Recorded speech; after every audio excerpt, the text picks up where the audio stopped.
2-3 రోజుల్లో ఏపీ తెలంగాణకు రుతుపవనాలు రానున్నాయి. అక్కడక్కడ తేలికపాటి నుంచి మోస్తారు వర్షాలు కురవనున్నాయి.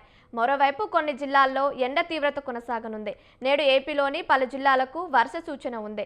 పోలవరం, కాకినాడ, తూర్పు గోదావరి, ఏలూరు, కృష్ణా, ఎన్టీఆర్, గుంటూరులలో పిడుగులతో కూడిన వర్షాలు కురవనున్నాయి.